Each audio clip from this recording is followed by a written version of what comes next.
말씀 보십시다.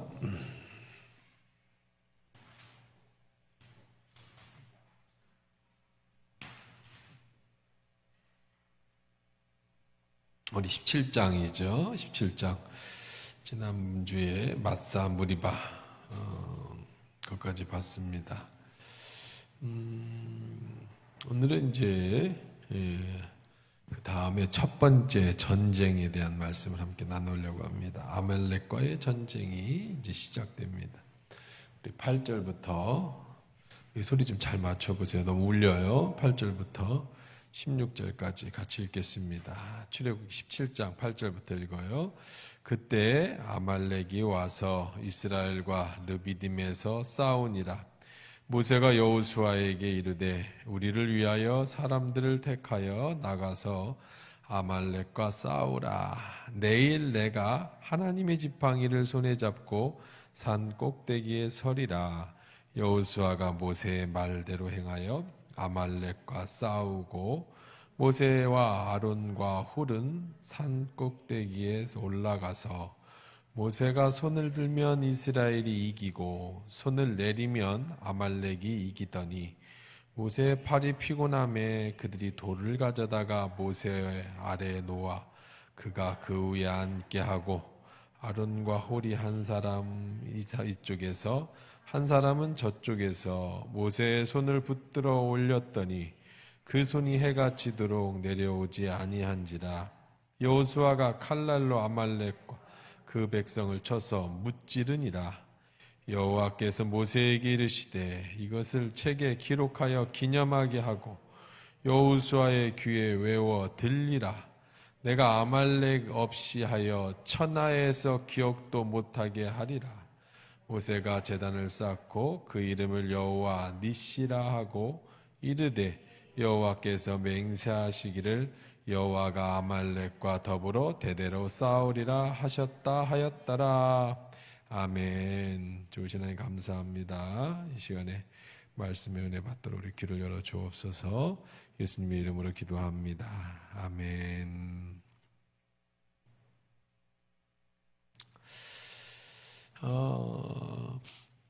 하나님은 이스라엘 백성을 출애굽시키면서 여러 가지 훈련을 시키고 계셨다 말씀을 드렸습니다.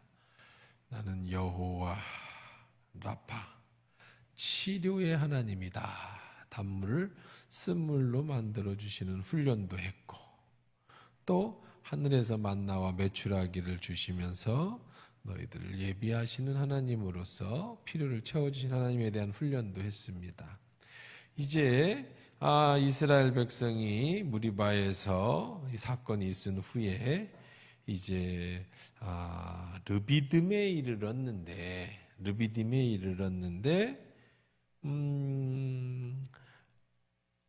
아말렉이라고 하는 나라가 백성이 이제 이스라엘과의 첫 번째 전쟁을 하게 되는 겁니다. 첫 번째 전쟁. 전쟁이라는 것을 모르고 살았던 민족입니다. 애굽이라는 나라는 그 당시에 강력한 민족이었어요.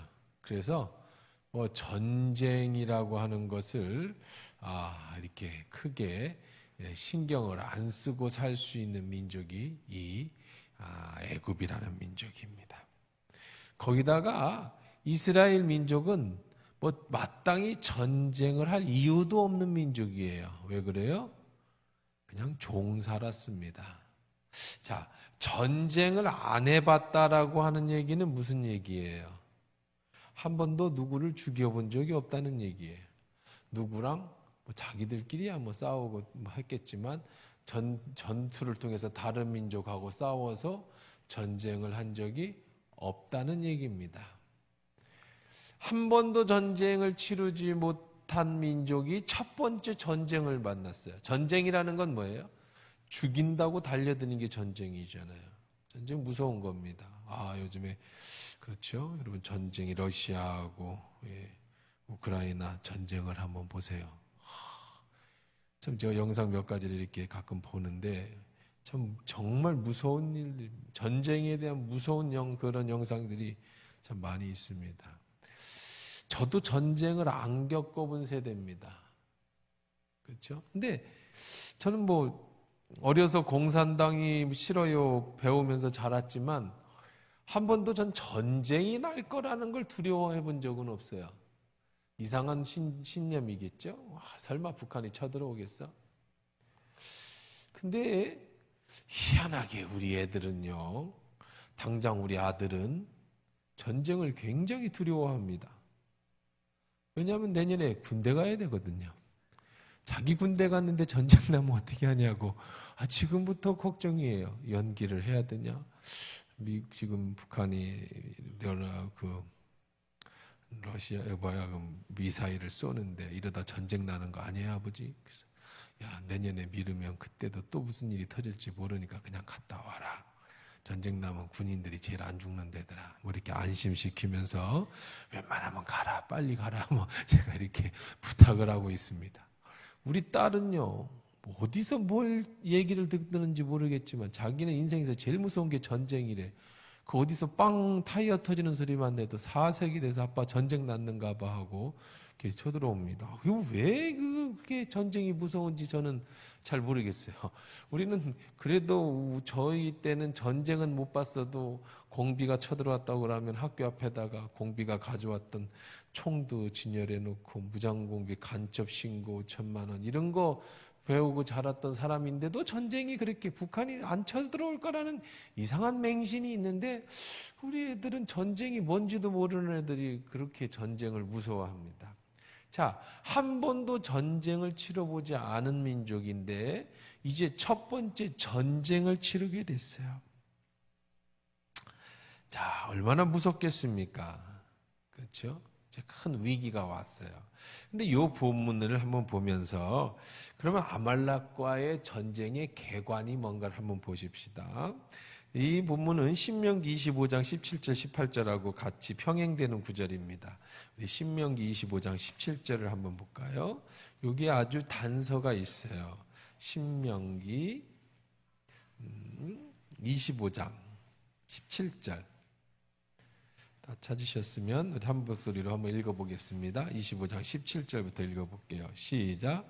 너희는 애굽에서 나오는 길에 아말렉이 네게 행한 일을 기억하라. 곧 그들이 너를 길에서 만나 내가 피곤할 때에 내 뒤에 떨어진 약한 자들을 쳤고 하나님을 두려워하지 아니하였느니라. 그러므로 내 하나님 여호와께서 내게 기업으로 주시어 차지하게 하신 땅에서 내 하나님 여호와께서 사방에 있는 모든 적군으로부터 내게 안식을 주실 때에 너는 천하에서 아말렉에 대한 기억을 지워버리라. 너는 잊지 말지니라. 아말렉이 첫 번째 전쟁의 상대였는데 하나님이 아말렉에 대해서 굉장히 화가 많이 나셨어요.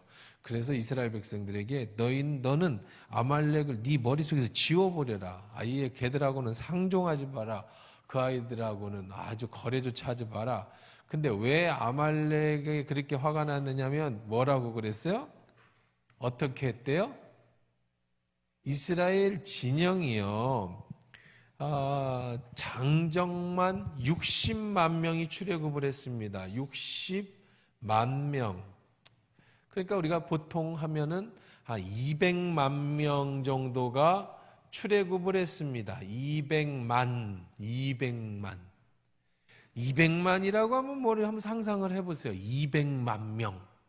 한 번에 지금 이스라엘 백성이 홍해를 건너서 요단강을 건너가지고 가나안으로 들어가는데 지금 여기가 이제 광야입니다. 광야. 이 광야길을 몇 명이 움직이고 있다고 지금 이동을 하고 있다고 이동을 200만 명이 움직이고 있어요. 200만 명이. 어떻게 움직였죠? 무슨 마이크가 있었습니까? 아니면 뭐를 했어요? 어떻게 움직였어요? 구름 기둥과 불 기둥이 하늘에서 딱 떠 있어서 그 구름 기둥이 낮에는 구름 기둥, 밤에는 불 기둥이에요. 그 구름 기둥이 이렇게 싹 있는 겁니다. 그러다가 이제 밤이 되면 불이 되고 낮에는 이제 구름이 돼서 기둥이 이렇게 서 있는 거예요. 이스라엘 민족이 이렇게 서 있으면. 그러면 자, 이 구름 기둥과 불 기둥이 서 있으면 스테이고요. 그 다음에 이 구름 기둥이 움직이면 어떻게 하는 거예요? 진열을 타고 쭉 다시 그 구름 기둥을 따라가는 거예요. 그럼 이 구름 기둥이 어디 가요? 하나님이 인도하시는 대로 따라가는 거예요. 이게 구름 기둥과 불 기둥이에요. 오늘도 우리는 구름과 불 기둥의 인도를 받고 가고 있습니다. 어디를 향해서? 자, 구약 성경은 신약 시대의 성경의 그림자예요.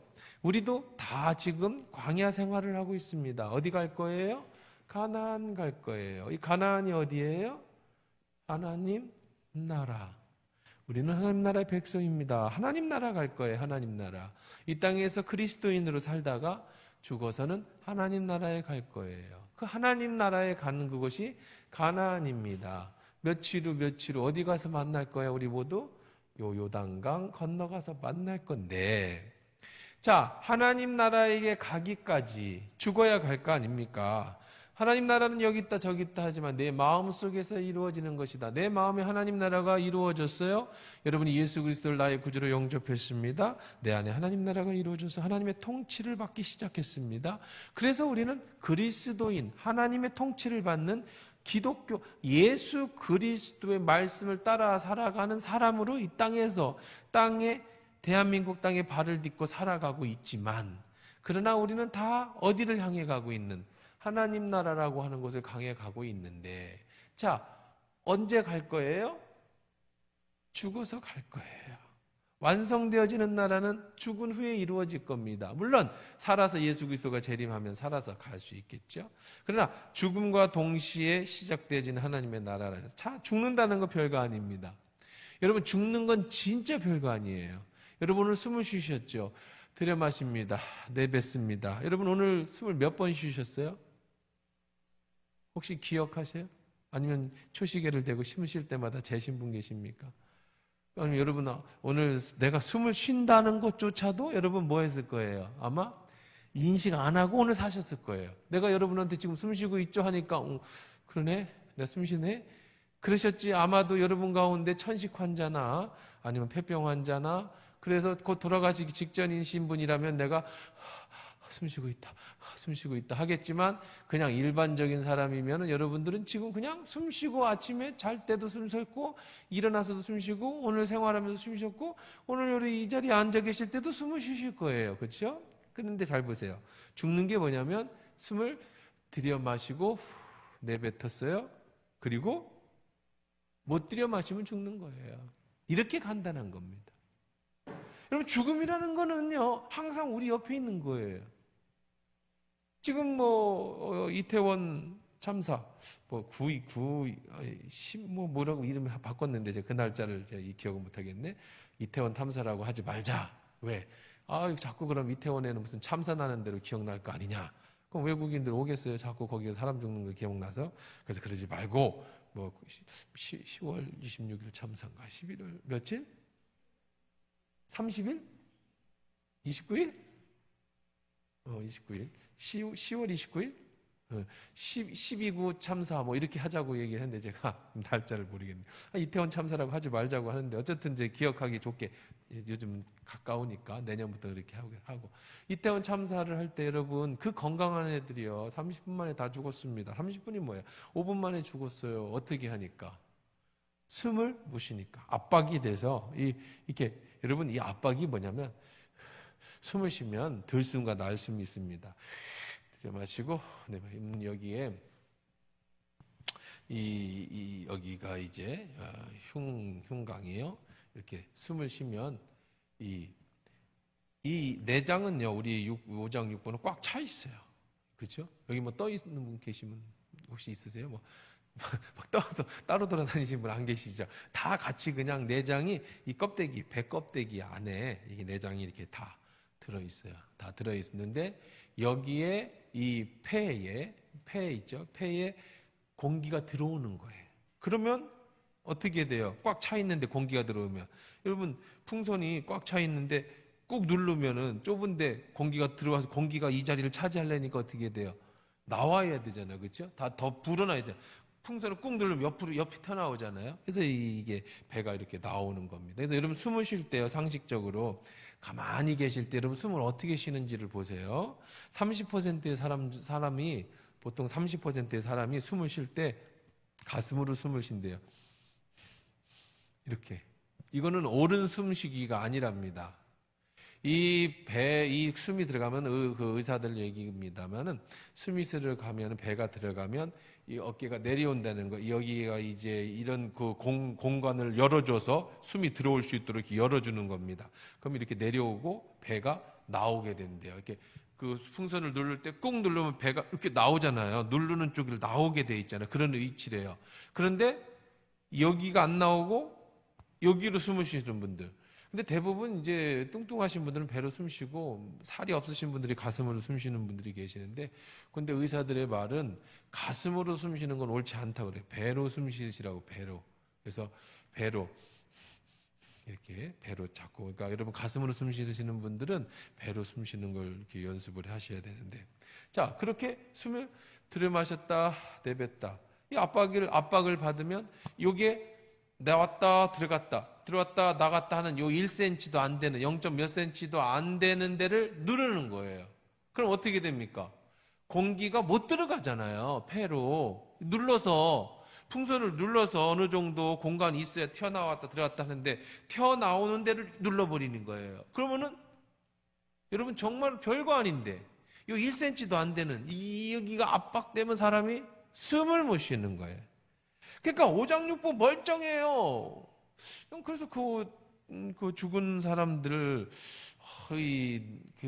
장기 이식하시는 분들 참 많이 살릴 수 있겠다 했는데 의외로 또 안 된다고 그러더라고요. 그게 하나도 못 쓴다고 그래요. 그렇게 죽으면 나중에 이제 와서 병원에서 이렇게 뇌사 상태에 있다가 돌아가신 분들은 장기가 되는데, 그렇게 죽어서 뭐 인공호흡하고 하면은 바로 돌아가시면 이것도 못 쓰나 봐. 그 짧은 시간에 빨리 이렇게 산소가 들어가고 해야 되는데 그게 안 되면 하나도 못 썼대. 그냥 이렇게 죽은 거야. 그러니까 오장육부가 말짱한데 못 하니까 죽는 거예요? 숨을 못 쉬면 죽는 거예요. 이게요, 살고 죽는 거예요. 들이마시면 살고 내뱉으면 죽고. 그러니까 우리는요, 1초에 한 번씩 살고 죽고를 반복해요. 살고 죽고, 살고 죽고. 우리가 그러니까 예수 그리스도의 십자가의 죽으심과 그의 부활을요, 우리는 1초마다 우리는 늘 생각하고 살아가는 거예요. 죽을 때 이 사람은 없어요. 죽을 때 이렇게 죽는 사람은 없어요. 어떻게 죽어요? 이렇게 죽지요. 그렇죠? 이렇게 죽지. 누가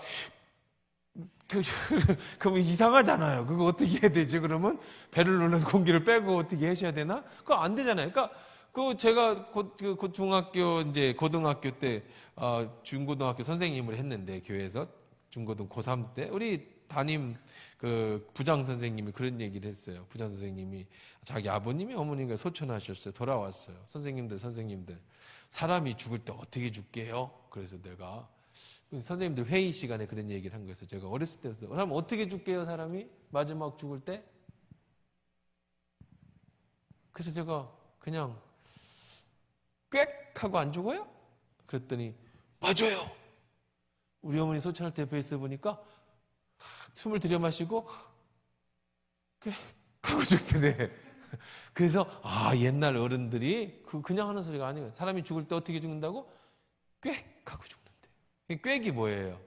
들어왔던 숨을 내쉬면 죽는 거예요. 태어날 때 아기가 어떻게 태어난가? 제일 먼저 아기가 숨을 안 쉬면 거꾸로 들어가지고, 이 애가 이제 태어나면서 태수라고 그러나요? 그 물을 먹은 거예요. 그래가지고 이제 그 물 속에 있다가 이걸 못 빼낸 거예요, 공기를. 그 엉덩짝을 한 대 탁 때리, 거꾸로 들어가지고 엉덩짝을 탁 때리고 등짝을 때려서 물을 빼내죠. 그러면 캑 하고 응앵 하는 거예요. 그때 뭐예요? 첫 숨을 쉬는 거예요. 응앵 하려면 하고 뭐가 들어가야 돼? 공기가 들어가야지. 앵 하고 나와야 되잖아. 앵 해야 되잖아. 앵 하고 시작을 해서 꽥하고 죽는 게 인생이에요. 그러니까 여러분이 지금 살고 죽고를 반복하는데, 할 때, 꽥하면 어떻게 하는 거예요? 그러니까 여러분 인생에 있어서 살고 죽는다라는 거를 뭐 엄청나고 거창하게 생각할 거 없습니다. 왜 죽음이 중요하냐면요. 왜 죽음이 중요하냐면, 의사들이 사람이 죽을 때 암 환자들이 이제 죽어서 암 환자 되는데, 그 중에 이제 특이한 암이 하나가 있는데 뭐냐면 뇌종양이라는 암이 있답니다. 뇌종양. 다른 장기들의 암이 걸려서 돌아가시는 분, 특히 췌장이나 이런 암에 걸려서 돌아가시는 분들은 굉장히 고통스럽게 돌아가신대요. 근데 뇌종양은 뇌에 종양이 생기는 거라서 고통이 그렇게 고통스럽게 죽는 확률이 많지 않답니다. 그냥 평상시처럼 살다 돌아가신대요. 근데 뇌종양이 이제 깊어지면 의사가 6개월밖에 이제 안 됩니다. 뭐 7개월밖에 안 됩니다. 돌아가시면 이제 우리가 보통 심리학자에서 나오는 거 처음에 부정하고 그 다음에 나중에 용납하고 그 다음에 뭐 이런 그런 과정을 다 겪겠지만, 근데 뇌종양으로 돌아가시는 환자의 50%가 죽을 때 뭐라고 그러면서 죽느냐면 감사합니다 하고 죽는데요. 예수를 믿든 안 믿든 상관없이 그냥 일반 통계입니다. 뇌종양 환자가 죽을 때 50% 이상은 감사하면서 죽는데요. 신기하죠? 왜 암 환자가 죽으면서 어떻게 감사할 수 있을까? 특히 뇌종양 환자에게 나타나는 증상입니다. 왜 그러냐면 다른 장기에서 이제 돌아가시는 분들은 좀 다른 차원에 있는 게 뭐냐면 아파서 돌아가시는 거니까, 아프니까 뭐 감사할 수 있는 여건이 많지는 않을 거 아닙니까? 그 중에서 또 감사하실 수도 있고, 또 다른 장기가 있었지만 그래도 안 아프고 돌아가실 수도 있는 건 축복이니까. 근데 이 뇌에 종양이 걸리신 분들은 안 아프고 돌아가시면서 의사가 얘기합니다. 당신 6개월 남았습니다. 당신 1년 남았습니다. 하면 이 사람들이 제일 먼저 하는 게 뭐예요? 제일 먼저 하는 게 뭐예요? 직장을 그만두는 일입니다. 6개월 남았는데 나의 사명은 오늘도 공무원으로서 최선을 다하는 겁니다. 해서 뭐 어제까지 나가가지고 공부하다 그 다음날 돌아, 이렇게 특이한 정신세계를 가지신 분들도 있을 수 있어요. 없다는 건 아닙니다만은, 그러나 그런 분들은 이제 좀 만나기 어려운 케이스고, 대부분은 다 그 얘기를 들으면 바로 뭘 해요? 사직서를 쓰죠. 그 다음에 뭐 하겠어요? 이제 모든 게 과정이 끝났어요. 뭐 왜 나에게 이런 일이 일어날까? 뭐 이런 거 다 하고 이제 나중에 허용 용납까지 하고 이제 다 받아들였어요. 내 죽음에 대해서. 그 다음에 뭐 해요? 여러분 같으면 뭐 할 것 같아? 그 다음에는요. 사직서 내고 집에서 그냥 누워 계시게 이제 뭐 하고 싶은 것. 내가 죽기 전에 여한이 없이 죽을 수 있는 게 뭘까를 찾지요. 버킷리스트를 작성합니다. 그렇게 하면서 사람이 버킷리스트를 작성하고 죽기 전에 꼭 해야 되는데, 그 마지막이 거의 99%는 버킷리스트가 뭔지 아세요? 사람의 버킷리스트 마지막 죽기 전에 여러분의 6개월의 시간이 있다면 여러분 뭐하고 죽겠느냐고 얘기를 할 때, 어떤 사람은 뭐 여행도 하겠죠. 버킷리스트라는 영화도 한번 제가 설교를 하면서 그 짤로 잠깐 예화로 드렸던 옛날에 그런 경험 기억도 납니다만은, 사람이 이제 죽기 전에 6개월이라는 시간을 만약에 주어진다고 한다면 뭐 여행할 수도 있겠고 뭐 근데 거의 90%의 사람은 가족이나 사랑했던 사람이나 좋은 추억의 사람을 만나요. 그래서 삶을 정리하죠.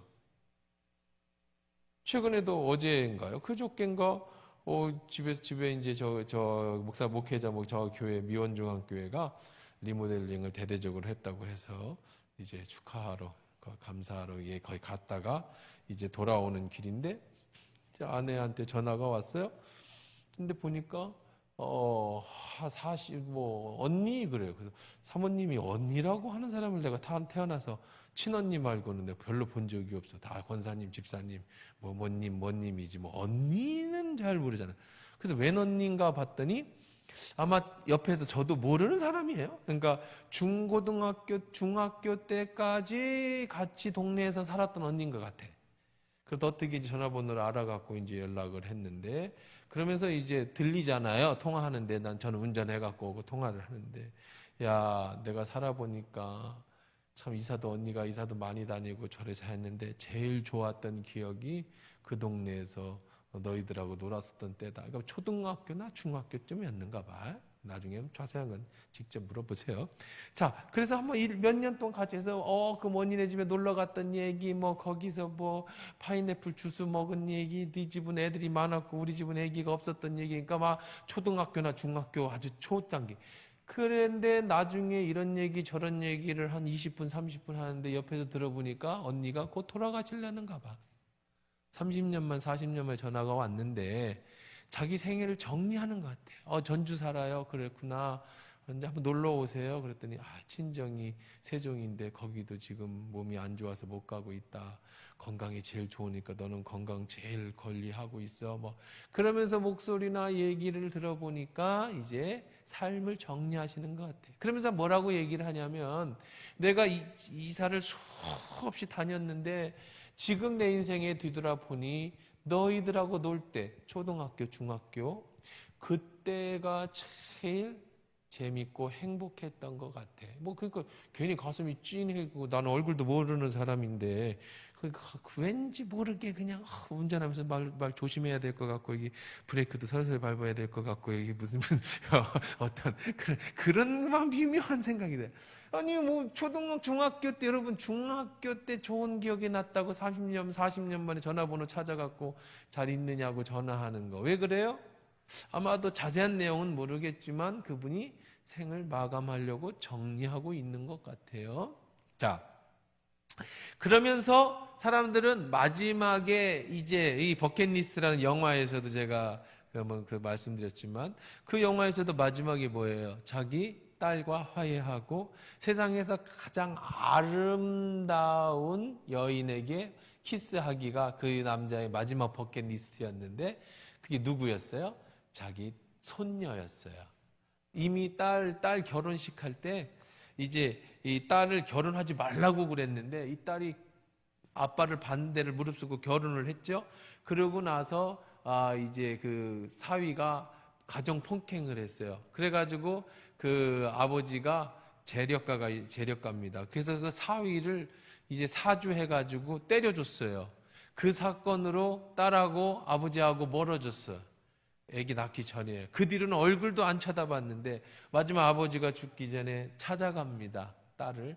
그리고 가장 아름다운 손녀에게 키스를 해주지요. 그리고 며칠 후에 죽습니다. 그게 그의 마지막 버킷리스트였어요. 세상에서 가장 아름다운 여인에게 키스하게. 이게 이제 영화인데, 그러면서 아까 얘기한 것처럼 왜 뇌종양 환자가 마지막에 죽을 때 감사하면서 죽느냐면요, 내가 만약에 뇌종양이 걸리지 않았다면 나는 그 이야기를 듣고 죽기까지 6개월 동안 나의 가장 사랑했던 사람들의 소중함을 모르고 살았을 겁니다. 내 인생에서 가장 행복했던 시간이 이 시간이었어요. 이렇게 얘기를 한답니다. 뇌종양 걸린 게 내게는 너무나도 큰 축복이었습니다 라고 이렇게 돌아가신 분들이 많아요. 이거는 무슨 제가 신앙 간증을 하는 게 아니라 의사들의 얘기를 제가 여러분들에게 전해주는 거예요. 그 무슨 얘기입니까? 사람은요, 살다가 죽게 돼 있다는 거예요. 숨을 쉬다 사는 거는, 들여 마시는 건 사는 거고, 내뱉는 건 죽는 건데, 우리는 전부 다 죽을 겁니다. 언제 죽을지 모르죠. 우리 시한부 인생입니다. 뭐 10년 있다 죽을지, 20년 있다 죽을지, 50년 있다 죽을지, 100년 있다 죽을지. 이제 100년 있다 죽으면 이거는 뭐 조금 그렇죠? 100년 있다 죽으면 내가 150 넘어서 이거 어떻게 하려고 그때까지 살아있으면, 그건 아닌 것 같은데. 하여간 뭐 50, 요즘에는 제가 장례식을 가봐도, 장례 예배를 드리러 가도 10년 전만 해도 80 넘으면 호상이라고 해야 되나, 아니면은 뭐 이거 이게 조금 아쉽다고 해야 되나 그랬어요. 그 80만 넘으면. 요즘은요, 80 넘어서 돌아가시면 무조건 아쉬운 거예요. 어느 누구도 호상이 없어요. 몇 살이 넘어야 호상이라고 그래? 최소 90은 넘어야 돼. 100살이 넘어야 아이 참 원 없이 사셨네. 그렇죠? 80 넘었는데 호상이에요. 그러면은 이거 무례한 일이에요. 왜? 벌써 100세가 됐어요. 장례식장 가봐요. 다 90세 넘어요. 요즘은 80세만 돼도 젊은 나이에 돌아가셨네요. 그런다니까. 자, 그렇게 우리는 언젠가는 죽게 될 텐데 어떻게 죽느냐가 정말 중요해요. 어떻게 살다가 죽느냐가 정말 중요하겠죠. 그러니까 이 전쟁이라는 것을 한 번도 경험하지 못한 사람들에게 무슨 위기가 왔어요? 죽음의 위기가 왔는데, 자 보세요. 200만 명이 꼬리를 물고 이 구름기둥 불기둥을 따라갑니다. 우리는 마지막 가나안까지 들어갈 때 우리도 역시 구름기둥 불기둥을 따라가죠. 이게 뭐예요? 하나님 말씀입니다. 또 이 말씀이 육신되어 우리 가운데 오신 예수 그리스도, 그리고 또 그 예수 그리스도가 승천하시면서 우리에게 직접 우리의 갈 길을 예비하시는 누구? 성령님을 따라서. 이게 오늘 시대에 뭐예요? 불기둥이에요. 불로 역사하시는 성령님. 그래서 그 성령님을 따라서 안전하게 어디까지 가는 거예요? 가나안까지 가는 게 우리의 인생인데, 자, 구름기둥 불기둥을 들고 출발하고 따라가면 돼요. 근데 처지는 사람이 있어. 처지는 사람. 왜 처질까요? 어려서 그렇겠죠? 애기라서 걸어가기가 힘들어요. 또 어떤 사람이 처질까요? 게으른 사람. 또 어떤 사람 처질까요? 가기 싫은 억지로 가는 사람. 별의별 이유가 다 있겠지만 뒤에 처져요. 근데 아까 성경에서 읽어보니까 아말렉이 어떻게 했어요? 누구를 쳤어요? 뒤에서 약한 사람들을 쳤어요. 앞에는 지금 불기둥 가고 쫓아가니까 여기가 전쟁이 났는지도 제대로 모르는데 뒤에서 전쟁이 난 거예요. 야비하죠.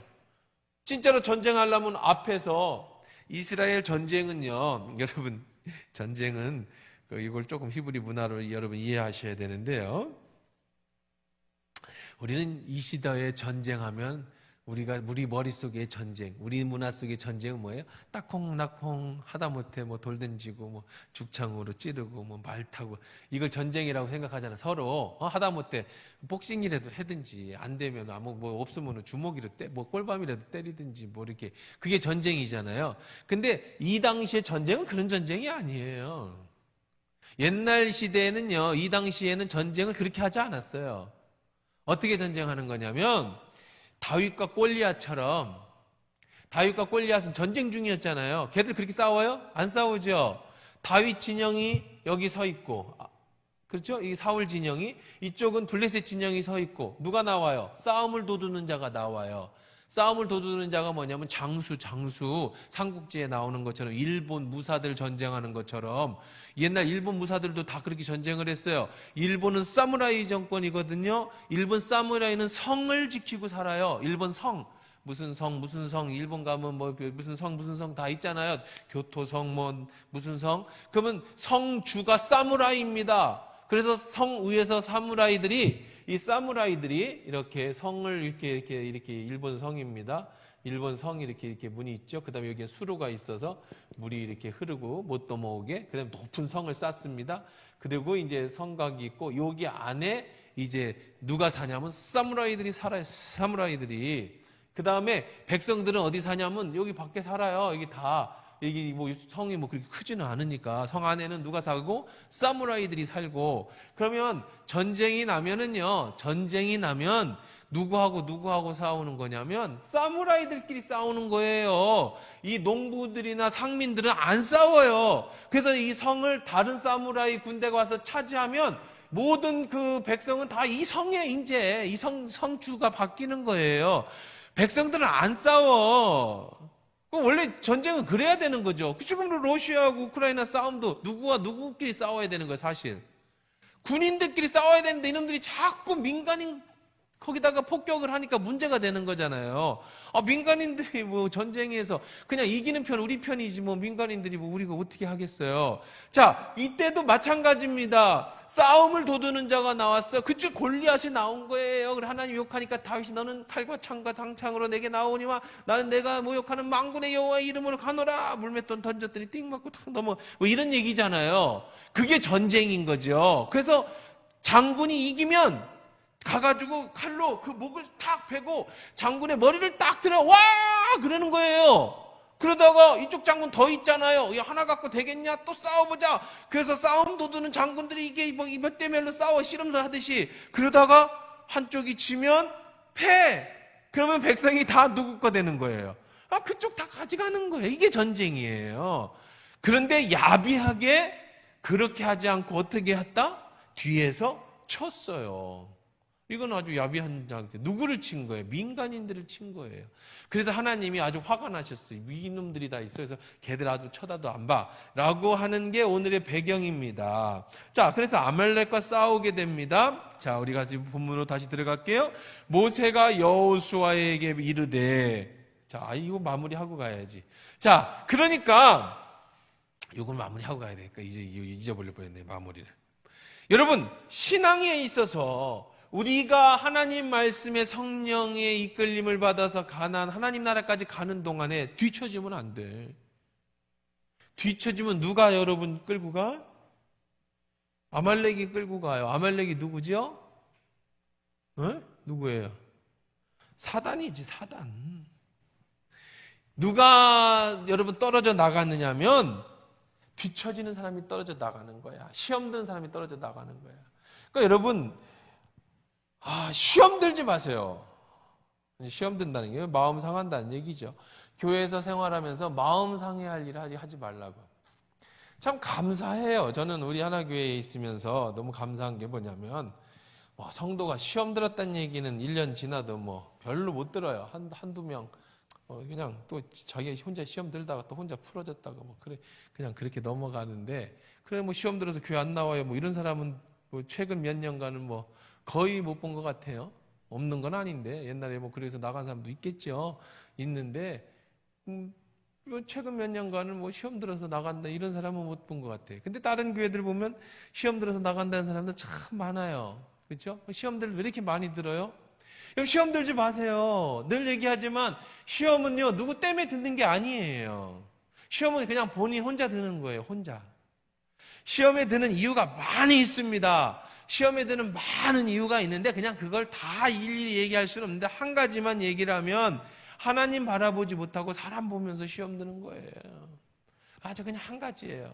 요즘에 계속 주일날도 제가 그 헌신 작정하면서 그런 얘기를 하잖아요. 여러분이 헌신을 하든 신앙생활을 하든 하나님 바라보고 교회 생활해라. 내가 누구 때문에 시험 들 것 같으면 하지 마라. 아예 그 일을. 내가 그냥 교회 왔는데 성가대 갔더니 성가대 사람들 시험 들어. 성가대 하지 마라. 교사로 했더니 교사들하고 일했더니 교사들 때문에 시험 들어. 교사 하지 마. 중요한 게 네가 더 중요해. 내 자신이 더 중요해. 내가 시험 안 드는 게 더 중요해요. 열심히 일하는. 은혜 받으면 열심히 해. 목숨 걸고 하라고요. 시험 들지 마세요. 시험 들어봐야 누구 탓할 거 하나도 없어요. 여러분, 제가 장담하건대 한화교회를 떠나서는요, 한화교회보다 더 좋은 교회를 만날 수 있는 확률은 전 없다고 생각을 해요. 없다고. 만약에 그런 교회가 있다면 절대 그런 교회 가지 마세요. 여러분 때문에 그 교회 사람들 다 시험 들어요. 잘하고 있는 교회 내가 들어가가지고 거길 시험 들게 만든다니까. 장담컨대 우리 교회보다 더 뭐 시험 안 될 수 있는, 그냥 내 생각이에요. 그냥 담임 목사 생각. 여러분 속으로 아니라면 할 말은 없는 거. 내 생각이면 뭐 내 생각 얘기도 못 하는가. 내 생각이 그렇다는 거예요. 여러분 절대 없어요. 그러니까 시험 드는 건 무조건 누구 탓이라고? 집사님 탓이에요? 장로님이 그랬어요? 목사님 때문에 그랬어요? 천만에 다 자기 탓이야. 시험 들면 무슨 문제가 생겨요? 누가 쫓아와 뒤에서? 사단이 잡아가. 아말렉이 뒤에서 잡아간다는 거예요. 사자가 영양이나 뭐 이런 것을 사냥할 때 영양의 무리로는 절대 안 들어갑니다. 영양 뒷발치기가 얼마나 센데요. 사자가요, 그 영양이나 이런 얼룩말이나 뒷발에 여기 턱을 맞으면요, 제가 옛날에 그 한번 봤거든요, 텔레비에서. 그 큰 숫사자가 얼룩말 뒷발에 여기 채였어요, 얼굴이. 그렇게 죽더라고, 시름시름 앓다가. 무리에서 쫓겨나고. 그러니까 절대 무리 안으로 안 들어갑니다. 그럼 누구를 몰아요? 뒤에 병든 애들, 그리고 약한 애들, 어린 애들, 요들을 잡는 거예요. 자연 도태입니다. 이게 하나님이 이 지구를 움직이는, 이 자연을 움직이는 방법이에요. 절대 건강한 숫사슴이나 암사슴을 잡아내지 못합니다. 무리 안에 있으면. 그래서 힘없는 애들은, 초식동물은 다 무리지어 살잖아요. 근데 누가 떨어져 나가냐? 늙고 병들고 연약한 게 뒤에 처지는 거예요. 못 따라가잖아요. 그럼 뒤에서 그냥 어차피 힘없는 애들 사자가 먹어서 또 없애는 거예요. 마찬가지입니다. 여러분, 시험 들고요, 자꾸 뒤로 처지고 싶고요, 자꾸 신앙생활이 어려워지고요, 자꾸 그러면 여러분 조심하셔야 돼요. 여러분 뒤에 누가 우는 사자와 같이 여러분을 삼키려고 찾고 있어요? 사단이 우는 사자처럼. 왜 사자가 울어요? 배고파서 울어요? 새끼를 잃어버려서 울어요. 새끼 잃어버린 사자란 말이에요. 그 우는 사자가 삼킬 자를 찾고 있어요. 누구 하나 걸리기만 해봐라. 그런데 누가 잡히느냐? 교인들에게 누가 잡혀요? 뒤에 처지고 낙오된 사람들이 잡히는 거예요. 그래서 시험 들면 나중에 누굴 탓하면 안 돼. 왜? 상처는 누가 받아? 본인만 받는 거예요. 본인만. 우리 신앙생활 하면서 그래요. 왜 시험 드냐? 누가 뭐랬대요. 누가 뭐랬대요. 자, 예를 들어서 그래요. 누가 나한테 어떤 사람이 욕을 했다 그래? 내가 열심히 교회 일했더니 누가 나한테 너 어쩌저쩌. 그런데 그 얘기 내 얘기 들었어요? 그런데요, 그 얘기를 듣는 순간에 자기가 스스로 생각하는 거예요. 자기가 나도 진짜 그런지 몰라라고 자기가 용납해버리는 거야, 그 얘기를. 그러니까 시험 들어요. 절대 그거하고 상관없는 사람은요, 어떻게 돼요? 이쪽으로 들어서 이쪽으로 나가죠. 그거 갖고 마음 안 씁니다. 어떤 분이 그런 얘기를 합니다. 욕을 한번 해본대. 욕을 한대. 뭐라고 욕을 하냐면, 이 뚱뚱한 할망구 같으니라고 그랬다고 그래요. 뚱뚱한 할망구. 그러면은요, 남자가 더 기분 나쁠까요? 여자가 더 기분 나쁠까요? 네? 이 얘기를 제가 이렇게 하면은 남자가 더 기분 나쁘게, 여자가 더 기분 나쁘게. 여자가 더 기분 나빠요. 왜냐하면 뚱뚱한 할망구에 들어갈 만한 존재예요. 왜? 내가 뚱뚱한, 또 내가 나이가 들었는데. 근데 남자는요, 기분 안 나빠요. 전혀. 왜? 나는 뚱뚱해도 뭐가 아니니까, 할망구가 아니니까. 나는 여자가 아니니까. 자, 그런데 야, 이 뚱뚱한 할망구야 라고 하면 여자들은 굉장히 기분 나쁜 거예요. 자기가 될 수 있으니까. 그렇잖아요. 자, 불특정 다수에게 야, 이 뚱뚱한 할망구야 라고 할 때 여러분이 다 들었어요. 그런데 자기가 걸리는 사람, 내가 거기에 해당될지도 모르는 사람은 기분이 나쁜 거예요. 거기에 해당되지 않는 사람은 전혀 나쁘지 않아요. 그러니까 이렇게 처방을 내리더라고요. 어떤 그 의사가, 사회학자가 이런 얘기를 해요. 오렌지 가지 같은 사람이라고 생각하래요. 오렌지 가지. 여러분 혹시 오렌지의 가지 봤어요? 오렌지 나무 가지 본 분 계세요? 우리 오렌지 사 먹으면 가지 달려 있어요? 그냥 탑들 잘 모르죠. 그럼 제가 이렇게 얘기했어요. 에이, 오렌지 가지 같은 사람들이라고. 그럼 여러분 들으면서 기분 나쁜 사람 혹시 있어요? 뚱땡이 할망구라고 그러면 기분 나빠도 오렌지 가지 같은 사람 그러면 아무도 기분 안 나빠. 남자고 여자고. 왜 안 나쁘죠? 오렌지 가지가 뭔데? 그거 좋은 거야? 나쁜 거야? 저거 욕이야? 칭찬이야? 오렌지 가지 같은 사람이 뭐야? 전혀 기분 안 나빠요. 왜? 나하고 아무런 뭐가 없어요. 상관이 없어. 무슨 얘기냐면 여러분이 신앙생활을 하면서 누군가에게 이런 얘기를 들어서 기분 나쁘다는 얘기는요, 내가 그 얘기를 듣고 많은 부분 내가 자신을 그렇게 생각하고 있다는 거예요. 내 스스로를. 자기가 그렇게 용납하고 있다는 거예요. 그러니까 저기에서 요즘에 서비스업 하시는 분, 전화로다가 이제 상담하는 사람들, 이런 사람들이 정말 힘들잖아요. 그러면 막 욕도 하고, 고객님, 고객 소리 같은 소리 하고 있네. 막 그러면서 막 스트레스 많이 받잖아요. 그럴 때 그 사람이 그런 욕을 하면, 그 사람이 막 욕할 때 뭘로 들으면 되냐면, 오렌지 가지로 들으면 된대. 오렌지 가지로. 지금 뭔 소리를 하는지 나는 아니야. 네가 욕하는 사람 나 아니야. 이쪽으로 들어서 이쪽으로 가는 거야. 왜? 나하고 상관없는 얘기야. 그럼 떠드세요. 입만 아프지 뭐. 나는 아니니까. 그럼 스트레스를 안 받는데. 근데 그 사람이 욕을 하는 걸 내가 교환원인데 그걸 다 듣고 내 속에 들어가서 내가 그런 사람인가라고 자기가 되니까 기분이 나쁜 거예요. 오렌지 가지 같은 소리를 하고 있으면 그냥 아이고 저 사람 뭐지? 왜 뭐라는 거예요? 지금 왜 기분 나빴을까? 뭐 이렇게 넘어가.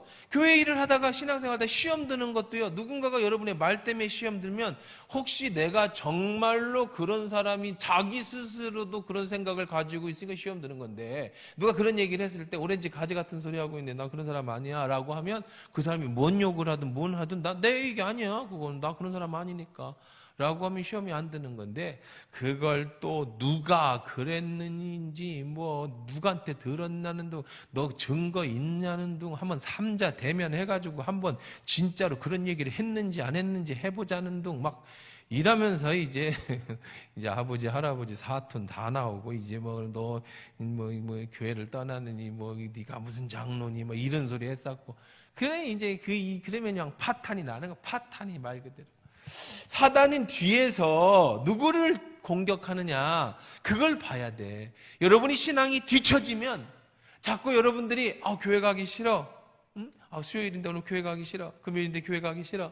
나는 집에 오늘 주일날인데 예배 드리기 싫어. 자꾸 내 마음이 막 부담스럽고 자꾸 시험 들고 내가 기분 나쁘고 이러면 여러분 누가 여러분들을 그렇게 조종하고 있는지를 봐야 돼.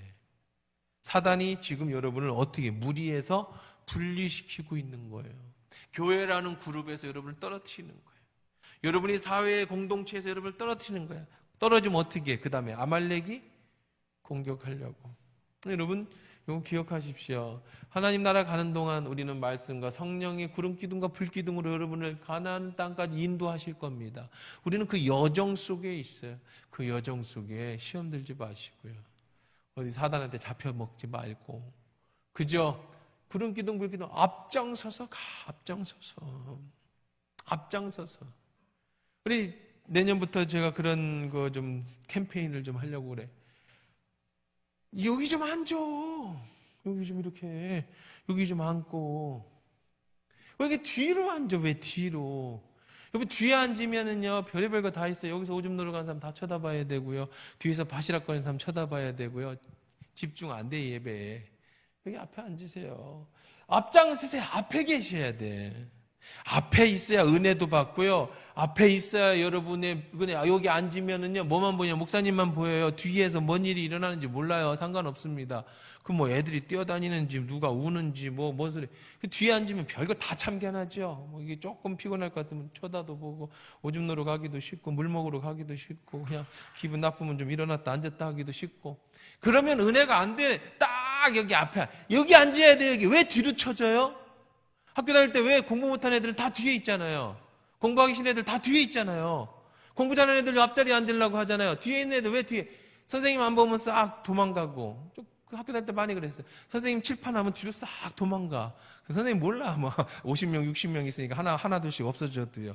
신나게 놀다가 또 이제 또 들어오고. 왜? 뒤에 있으면 좋아요. 도망가기도 좋고, 도시락 까먹기도 좋고, 뒤에서 그냥 딴짓거리 하기도 좋고. 앞에 앉으면 다 보이니까 못 하잖아요.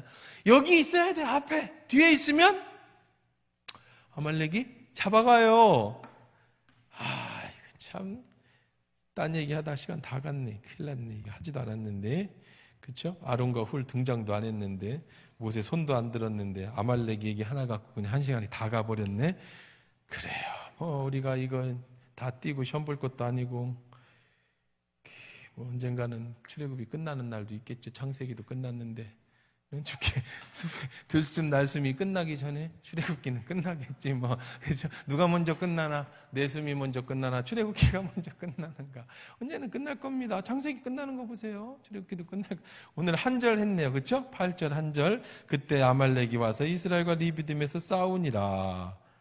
여호수아라는 사람이 처음 등장해. 이때 9절에 처음 등장이 9절에서 여호수아가 등장합니다. 아론과 훌이 모세의 손을 잡아줍니다. 아론은 알겠는데 훌은 누굴까요? 훌 들어봤어요?